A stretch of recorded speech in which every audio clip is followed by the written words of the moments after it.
This felt like a big step up in terms of storytelling from the first episode. It was a little weird, but it also felt like a very unique and centralized story that could be told here. There were a few things that I had problems with, but overall this was a very enjoyable episode.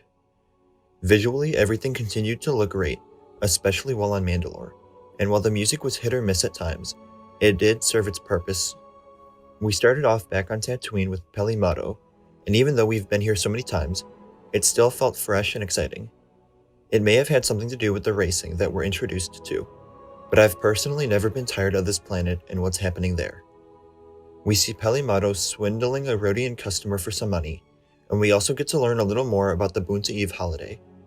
It's always been thrown around with the popular pod race, but I enjoyed the small focus on the holiday itself because it added a lot to the culture of the planet and made it feel more real to me.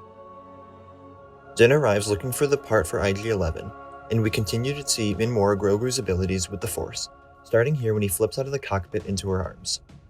While these abilities can feel a bit jarring at times for me because the last time we saw him he could barely do anything, Grogu being more competent and able to act on his own allows the story and the camera to focus on him more often, since he isn't just sitting there in his pram watching Din. I wasn't a fan of how often Grogu would babble on or make noises, just because it felt like it took away from the focus of the story at that moment, but I can see why it was done. There's also a lot of rough dialogue in this episode, at least in my opinion. While much of the episode is great, that is my one big critique. Whenever Din is talking to Grogu, the dialogue feels very rough and on the nose because it's one-way communication for the most part. Din explains everything to Grogu, and more than likely doesn't get anything back, except for maybe a noise or facial expression. It feels the same later in the episode, when Bo-Katan talks to Grogu. Everything between Grogu and a character is on the nose, and rather than showing the audience whatever information or details they want us to know, Grogu is used as a device that lets it just be told straight at us. It explains too much in the moment, and doesn't let the audience figure out much on their own, which can make it very hard to stay attentive during some of the longer conversations. However, everything person to person, when they aren't simplifying and explaining details, like between Bo-Katan and Din, still sounds and feels realistic. Back to the story, Din is unable to get the parts from Peli, but instead buys R5 and sets off towards Mandalore.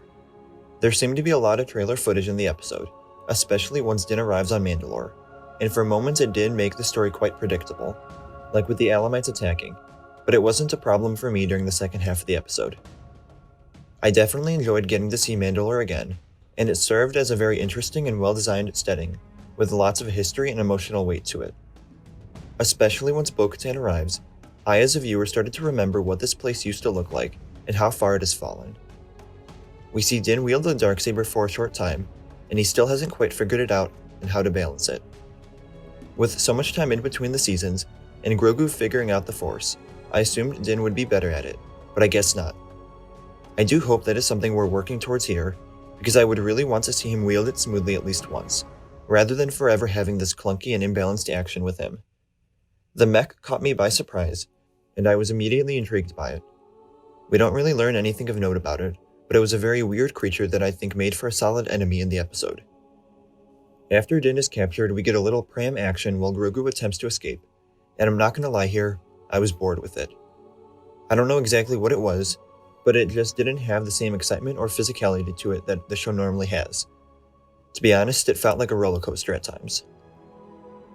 Grogu is able to find his way to Bo-Katan, who then comes to aid Din, and I'm very confused about her and where she's at right now. She wanted the Darksaber and to unite Mandalore, but Din got it, so now she wants to be alone and as far as we know has no goals she's working towards anymore. She thinks Din arrives back and wants to kill him, but then proceeds to go and save him. When she was introduced last season, she had a clear goal in mind that was driving her character, but now everything with her is convoluted and uncertain, which can make her an interesting character at times, but also makes her hard to watch at others. She's able to rescue Din, and I liked the contrast between her using the Darksaber and him. She is much smoother and experienced with it, which makes for some enjoyable action, albeit quite short. Once the two of them are together, we're able to get small bits of background information and history through dialogue, and then we arrive at the water. This scene reminded me a lot of the sacred Night Sister of Water seen in The Dark Disciple, which may just be because I've finished the book recently, but there were a lot of similarities between them, both visually and the history to it. I thought the underwater scenes looked good, but the cliffhanger. That was an amazing way to end the episode, because now I am genuinely looking forward to the next episode. We got to see just enough of what I assume was a mythosaur, plus the brief mention beforehand, where we can put it together and be excited.